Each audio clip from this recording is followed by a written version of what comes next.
Welcome to our man-to-man call. Gentlemen, the staircase of intimacy is something that Cynthia Cruz and I have coined around building safety, trust, and adventure with your woman. What I want to focus on here today is, do you really know these things about your own self? How in touch with you are in your emotional world or your psychological world that's going on in your head, and or vision for the future? You have a solid vision of who you want to be in the world, your purpose, your mission, how you're serving. You're serving within your family, within your community, or in your relationship. What's the vision for your own self? And physical, are you in your body? Are you healthy as you want to be? Are you working out like you want to be? Do you need some more movement, or do you feel stuckness emotionally and stuckness physically? We have to be aware of our own selves. And here on Man to Man, we're here for one another. This is a brotherhood. I very much believe that. I've been cultivating this for years now. I love you guys being here. We're here for freedom in our lives, because we want to live with passion. We want to feel confident about ourselves no matter what, and make important promises to ourselves no matter what's going on in our life. So how do I create emotional connection with my wife, or with anyone really, even if I assume they know everything about me? Your relationship with yourself sets the tone for every other relationship that you have. And so briefly, you can search this online. What are the 36 questions to fall in love? You may or may not have heard of this study. It's released in the 90s. Arthur and Elaine Aron, these two psychologists here, PhDs, coined the experimental generation of interpersonal closeness. So how can we intentionally create interpersonal closeness? And that's the idea behind these 36 questions. One key pattern associated with the development of a close relationship among peers, often this was used with strangers. One pattern of association is sustained, escalating, reciprocal, personalistic self-disclosure. Right? Sustained over time, escalating, so ever deepening questions, let's say. Reciprocal, back and forth, both of us. Personalistic, self-disclosure. That's how we bring about more closeness in relationships. The core of the method we developed was to structure such self-disclosure between strangers. The questions are designed to help two people gradually reveal more and more about themselves, as well as identify ways in which they're similar to each other, and say the things they like about each other out loud. How crazy if we did these things together, right? This combination of self-disclosure, perceived similarities, and being open to getting close to each other is what's been found to accelerate the creation of feelings of closeness and intimacy. And as Steve Horstman often says, what we're doing here as men is intimate. We're sharing ideas and vulnerability with one another. We're sharing our pains and our experiences and our hopes and our wants and the tragedies that happen in our lives with one another. And that's a piece of reciprocal self-disclosure, sustained, escalating self-disclosure. So briefly, here's some of the first tier of questions. You can search these online, the 36 questions to fall in love. The first set are more surface level. But what I want to bounce around here to begin, I'm not going to read these necessarily, but what if you asked yourself some of these questions? So certainly you could use these with your wife, right? If you're on talking terms, maybe you're separated, but if you're on talking terms, you could ask some of these questions, or one of these questions, as a prompt. If she doesn't want anything to do with you right now and she doesn't want to open herself, these questions aren't going to be able to force her to open. Of course, she has her own agency, and maybe she's walling you off right now with her masculine shield, and she feels like if she were to open herself, that would put her more into her feminine, and she'd be less in control of her emotions, maybe want to reach out to you, maybe want to pour herself into your container, so to speak. So I wouldn't be surprised if she doesn't want to talk with you about these questions. But in particular, the man that posted this, how do I create emotional connection with my wife who knows everything about me? This man has stopped trying to save his marriage, and he's focused on himself. He feels amazingly fulfilled within his own life. In fact, he's out dating other women. In their particular situation, they've both decided to move on, even though they're separated in the same house, and he's out dating other women. I don't know, and he doesn't know if she's necessarily dating other men, but they're still living in the same house with their child, their young child. He's out dating other women, and what do you know? Magically, she's become interested again, because he gave up on trying to save the old, broken down way of doing things with her. He's no longer trying to save what they once had, but he's moving forward, learning about himself, inspired by his own life and his mission in the world. And so he's asked, well, now that my wife has turned around, I'm going to see where this goes. He's not, by the way, he's not stopping dating other women, he told me. He's like, I'm not going to stop anything that I'm doing, but I find it quite interesting that she's turned around and given him some shit tests lately, like challenged him because she feels his attraction. And she's asked him about these other women. And when he told her, she blew up on him, right? How could you do this? And she knew this was the case. And he found that quite interesting. He told me he sat there and watched her just explode about this. And he was calm and didn't really answer her questions. He just listened. And the next morning, she came out and apologized to him for her emotional outburst about his girlfriend, he told me.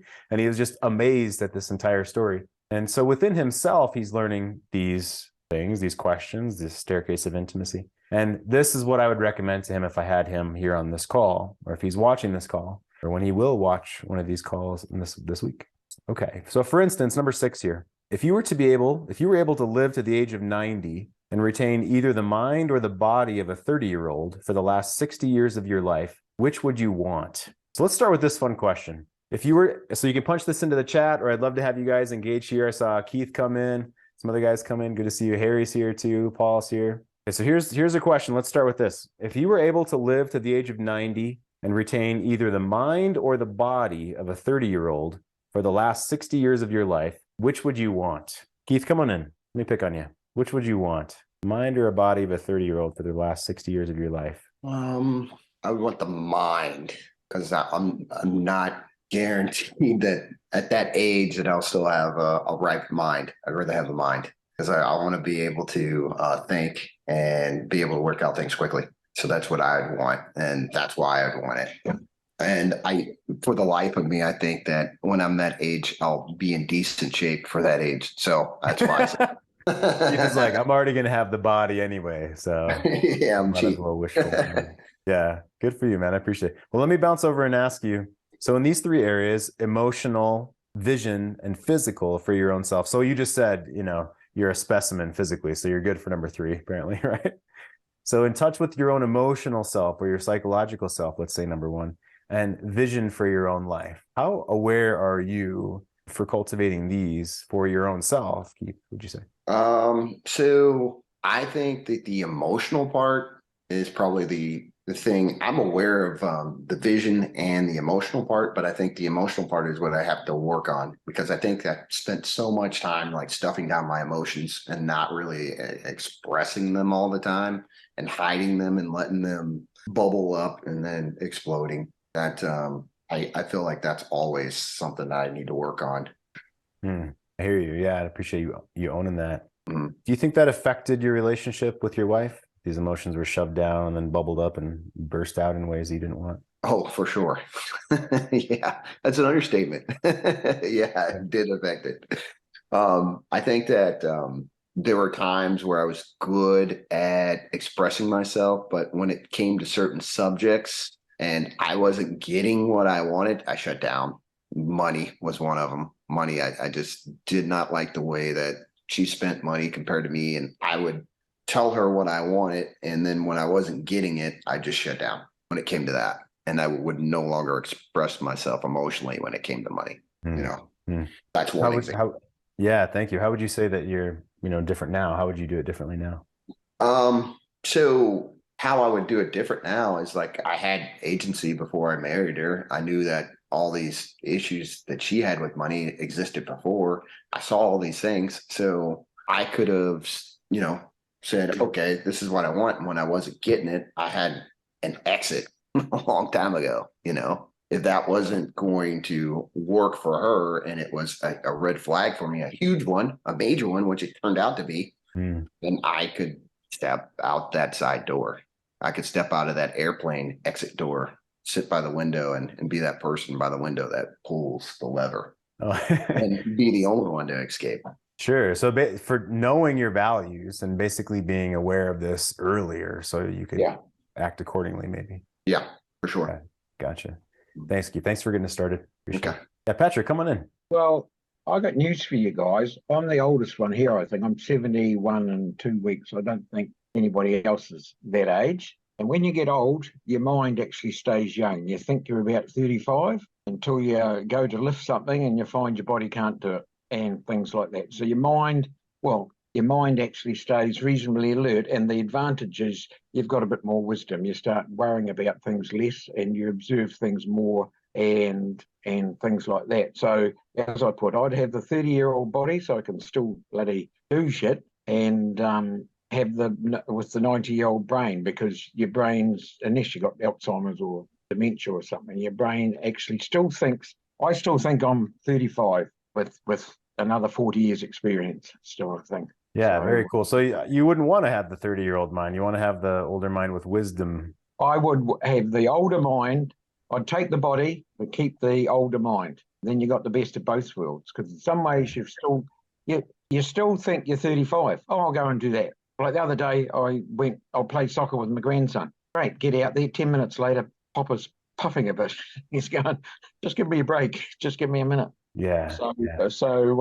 And you're thinking, oh shit. And when you go to lift something, you go, I used to be able to lift that piece of piss.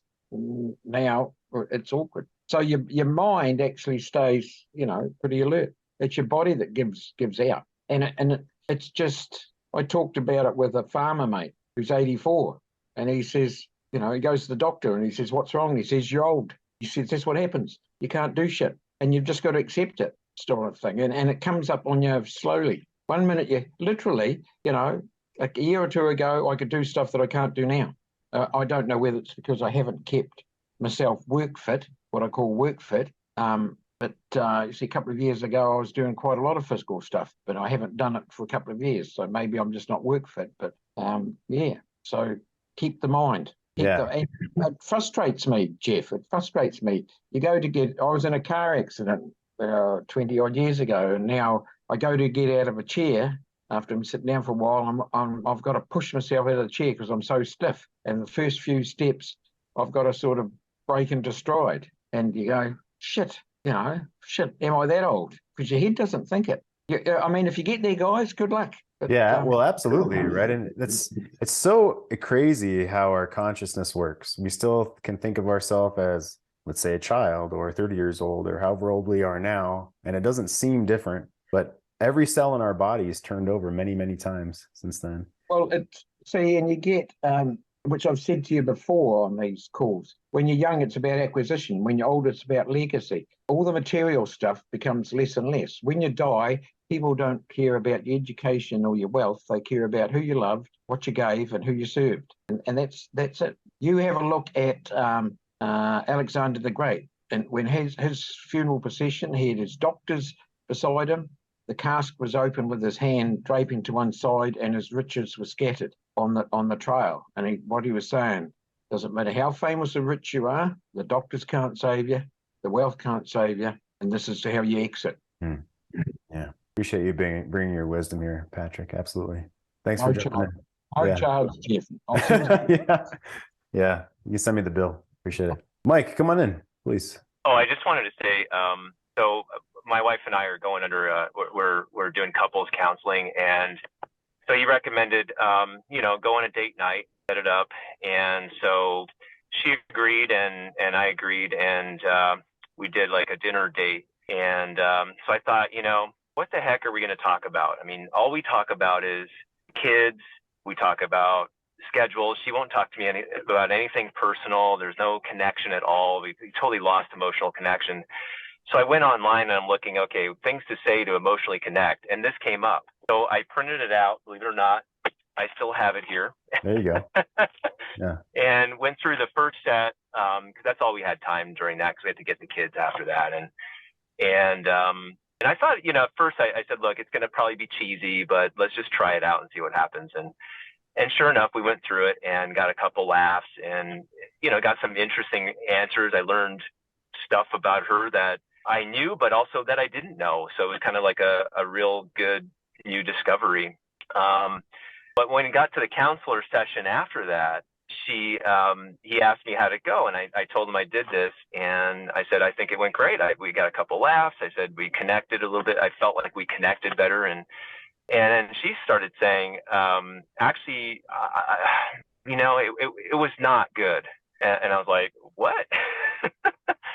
And I guess according to her, it wasn't, good enough that I didn't, like, the morning of the date, I didn't, like, tell her, oh, I'm excited to take on a date tonight, or you look great, or I didn't give her enough compliments or enough affirmations.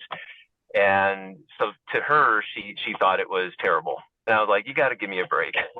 Yeah, Mike. Yeah, I'm sorry that you had that experience, man. By the way, I'm not sure if we've met before. Have you been on these calls before at all? So this is actually probably one of my first times on this call. I know we consulted personally one time. I don't know if you Okay. remember that. Gotcha. Well, yeah, But welcome. It's good to see you. Absolutely. So yeah, yeah. it's got to feel like you can't win when she finds something to poke holes in things, right? And I think I'm going to say what you know, in that she's felt pain I would expect for a long time. And so she doesn't want you to think that everything's all fixed from one date and just a few questions. But also, Yeah. it's certainly feels like a stab in the heart when she was laughing and then now says it was a horrible time. So how did you handle it, Mike? I just said, I didn't really say much. Actually, the counselor kind of handled it pretty good. He just goes, well, that's her perspective. And I think you need to be a little bit more open. I think what he did was awesome. I give him a good score on that, for actually coming up with something original rather than just sitting there and trying to, it just her whole attitude of when we were there was kind of like, why am I here type of thing, Yeah. And it was just so standoffish. And so I thought that would be a good way to kind of break things and, break the ice, if you will. Yeah, that's great. I mean, absolutely fantastic. And this is the reason I'm bringing this up, and in the context of learning about ourselves and appreciating that we are bringing these efforts into the space, Mike, right? Because we can't Right. use her as a scorecard, certainly. But so where do you Of course feel? not. And the funny thing is, she even said, she goes, well, was there more questions? And I said, yeah, but we better go get the kid. And she goes, well, I don't mind staying a little bit longer. So I know she wanted it, but it's just that sort of playing tough to get sort of attitude that she had. Yeah, I hear you. So where are you and your wife right now? What's the spot you're in right now, if I can ask? So I don't know if you remember, but my wife emotionally cheated on me, and as far as I know, I don't know if anything physical happened. So when I did find out, I brought it up to her, and it totally pushed us in the opposite directions. But I had to confront her on it. I mean, I had to put a stop to it. But it ends up being it's a business partner of hers, and she refuses to let go of that business partnership aspect of it. And to me, that still, I have a real hard time with that. I just feel like things are probably, if you don't break up that relationship and you want to make things work, 'cause I think she wants to make things work. Otherwise, she wouldn't be. She's the one who wanted the couples counseling. She's the one who wants us to resolve this in a way that I can tell. Why would she, hide it more? But I don't know if it's she's just hanging on to me because she just wants me to be a freaking nanny, for the kids for the next couple of years until they get older. Or if she is just truly trying to see if I change and improve, and if things get better, then she can go, forget about this dude, and I'll sit. She's kind of having her cake and eating it too, if you will. That's kind of how I feel in a way. Yeah. And so, do you stay home with the kids the majority of the time? Is that the case? No, we both work, and the kids are in preschool, and one's in kindergarten, one's in preschool, but her mom helps us as well a lot. But I feel like I would have to say her work is always kind of priority. When I get home, she's like, I gotta do more work, and here's the kids, hand them off, and then I end up taking care of them for the rest of the night. And I've actually kind of put a stop to that. I'm like, well, okay, I'll do this if you do that. You clean up and I'll take care of the kids, or vice versa. So, and it's kind of establishing those boundaries, if you will. I think that's improved. I've also really just listening to you guys, to all these, and reading this book, the Masculine in a Relationship. That book is excellent. Highly recommend it. Just instituting some of those things, taking more of a structural approach, planning.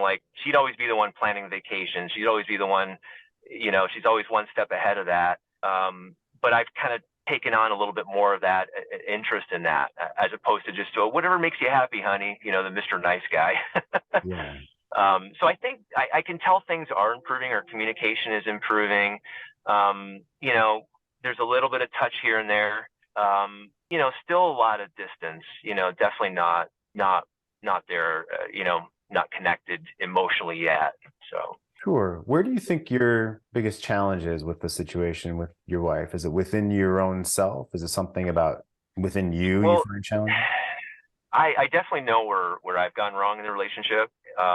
You know, just when it comes to like when you talk about the emotional connection, just empathizing and understanding, you know, being able to communicate that better with her. I think I used to kind of, you know, like say, for example, something bad happened at work for her and she'd tell me the story and I go, well, what are you going to do? You know, that's life.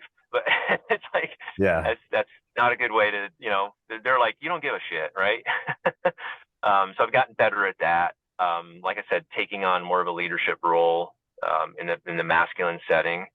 But I also see that this affair partner still being in the picture, it worries me, you know, like why is he, you know, is there any way of, why is she still hanging on to him? You know, is it really because of work, or is it, like I said, you know, she's just trying to have her cake and eat it too. So that's kind of where I'm at now. Yeah, I hear you. So let me ask one more question, Mike. What is your ethos of the relationship with your wife intimately? What's the vision? What's the why of the lover energy between the two of you? Oh, I definitely want it to be more connected. I've always wanted to be more connected, you know, emotionally, physically. I mean, you know, I feel like she's a very strong woman.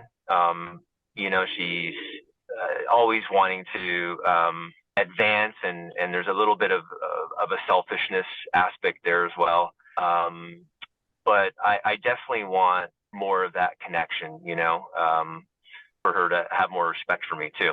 Sure. So I mean, for more me to connections. earn the respect, but you know, earn it from her, Sure, right. if I will, you know.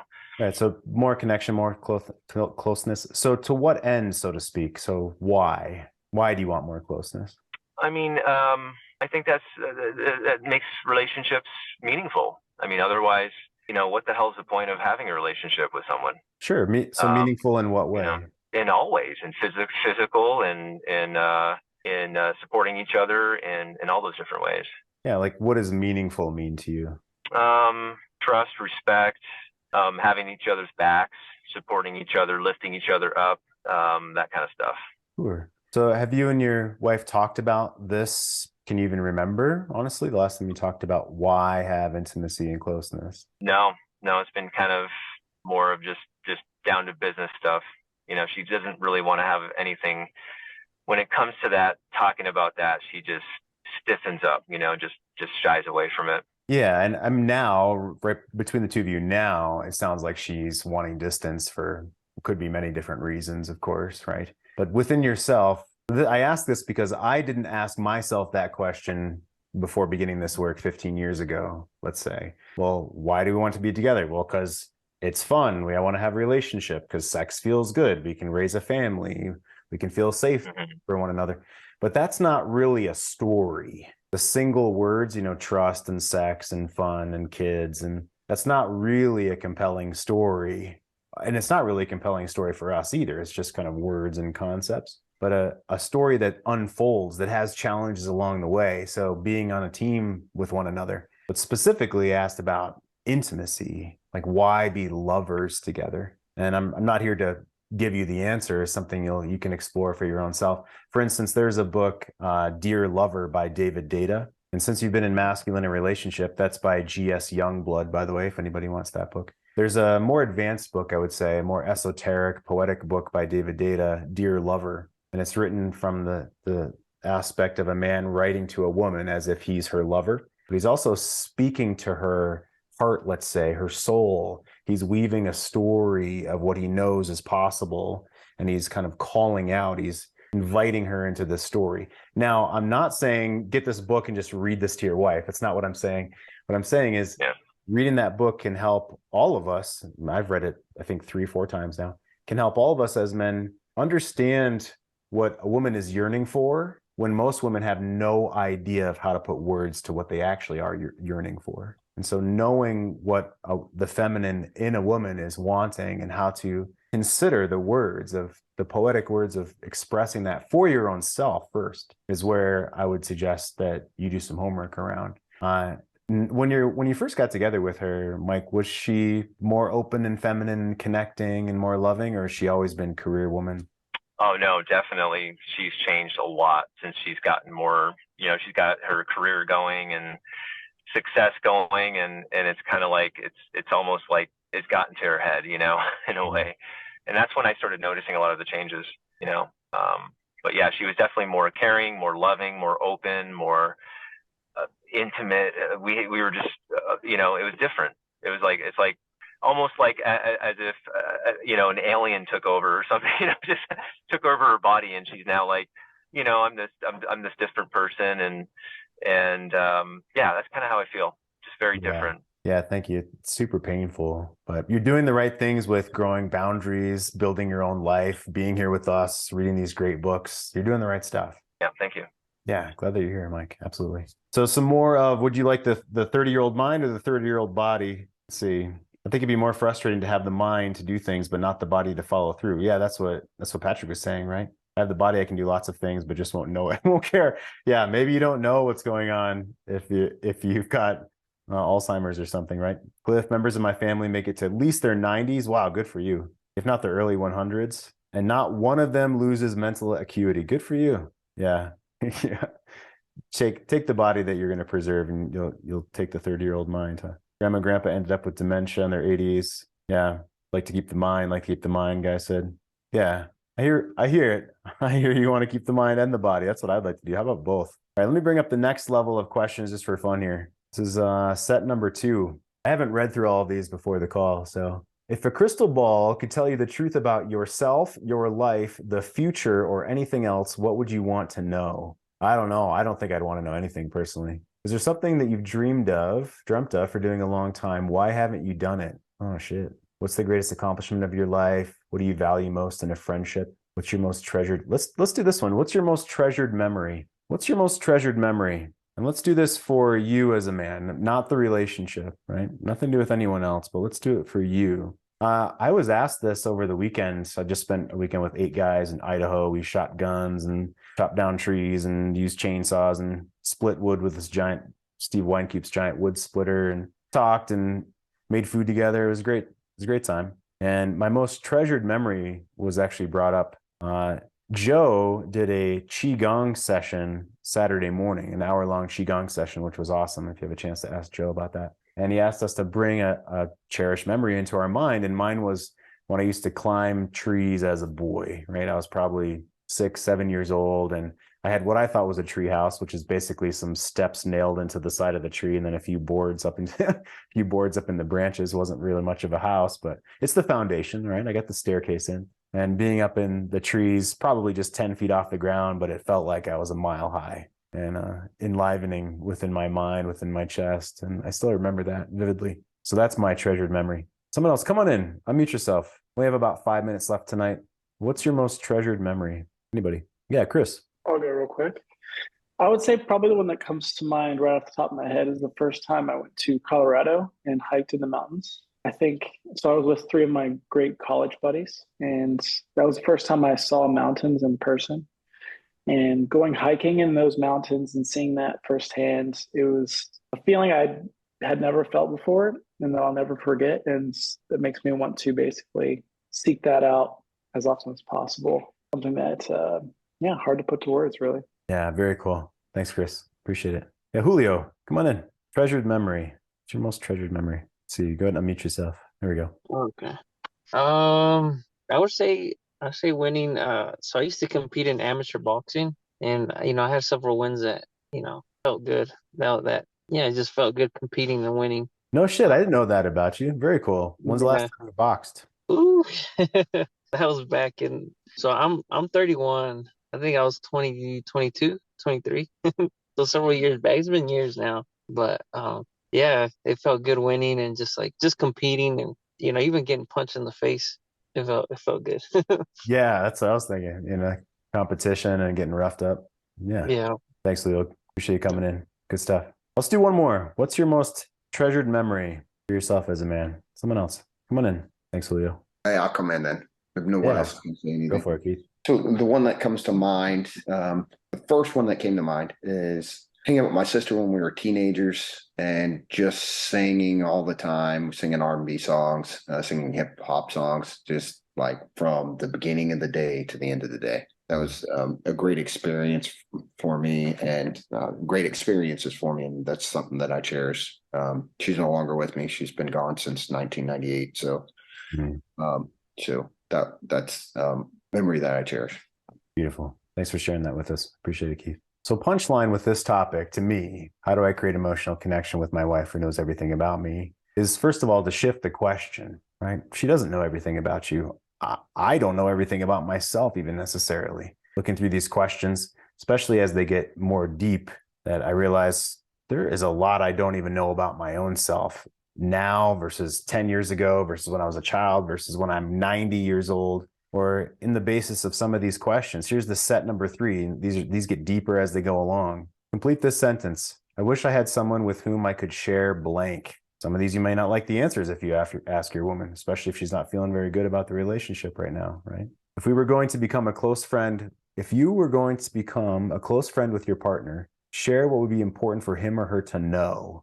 Oh man. So what would be important for me to know right now with my partner? Tell your partner what you like about them. Be very honest this time, saying things that you might not say to someone you've just met, or if you're currently separated, right? Tell your partner something that you like about them already. If you were to die this evening with no opportunity to communicate with anyone, what would you most regret not having told someone? Why haven't you told them yet? So we have to have zest for our own selves to learn about ourselves, and then curiosity within the space, unattached to how she's going to respond, right? The biggest hiccup, the biggest landmine that we can step on as a man is expecting a certain outcome and then being upset when we don't get that outcome. The covert contract, the nice guy. And when you're trying to connect with your wife, I encourage you to stop trying so hard, and connect with yourself. Connect with your own physical body, your mental space, your emotions, your vision. Come here with the men and bring your shit here, right? And stop trying so hard with her. I think being around her with inspiration of our career, our purpose, of what we're learning as a man, the story we're creating for our own selves in our life as a husband, whatever it may be that inspires you, regardless of anyone else, having a little smile on your face and energy in your body and in your chest, that's going to be more attractive than any particular question that you can ask. So how do I create emotional connection with my wife? I'd stop trying so hard. I'd fill my life with connection and joy, like all of you are doing here. I'd find what's the next step on the path of my story of life. That's what I would do. That's what I would do to grow connection. I would create that vacuum of interest. And maybe she's not ever going to be interested again. I can't promise you that. I can't see the future. But I can promise you a deeper connection with yourself and other men in this brotherhood, and the next women that you will date if the two of you don't get back together or create version 2.0 of the relationship. The next woman is going to wonder, where the hell did you come from? Where were you hiding? Why did any woman give you up? That's what they're going to think, because I hear that from men every single day in this work. Give yourself a punching bag to practice. Yeah, Julio, go ahead. We are the unicorn. Yeah, that's right. Like it's really about what starts within our heart, what starts within our soul. That's what cultivates people around us. That's what cultivates interest and attraction and respect. It starts with us. I wanted to highlight that tonight. Appreciate you guys. And anyone who wants to reach out to me, greatmenmovemountains.com. Love you guys.